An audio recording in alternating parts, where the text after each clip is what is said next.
Are you ready?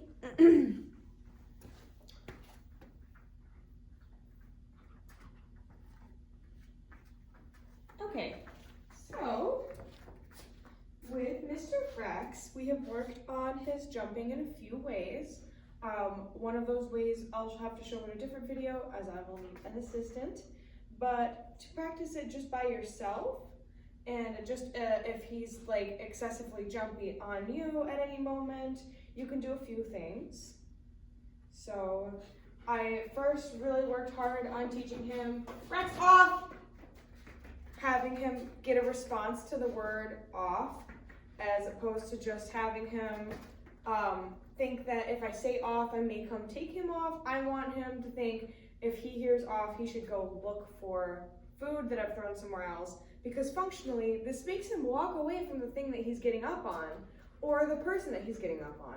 So you can either use it for like countertops, as if he's counter surfing, or people, or just anything that you don't want him on. So even there, Rex off, I can call him off of it.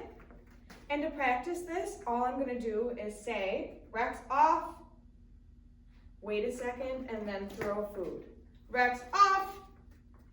The reason that I want to wait a second is because I want his brain to have the time to process what's going on, and I want him to anticipate what I'm going to do instead of it happening at the same time. So instead of him watching for my body language, he's listening to my words. Rex off! So that is called off conditioning.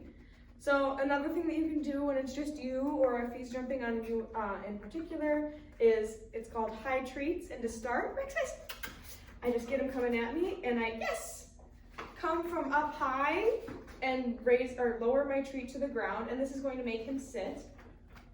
Yes. So this game is working on him coming up to you and sitting, as opposed to coming up to you and just jumping. So again, just slowly, yes. And as soon as he's sitting, I am saying my marker word, Y-E-S, and then rewarding away. So I can start making this a little bit more difficult. Yes. Next time he comes back, I'm going to get a little bit more obnoxious. Pop, pop, pop. Hi. Yes. And you'll see, you can pull this out at any time that he is feeling very like jumpy or amped up, and he should just automatically sit. Yes. Or it'll at least help focus him in and calm him down to sit.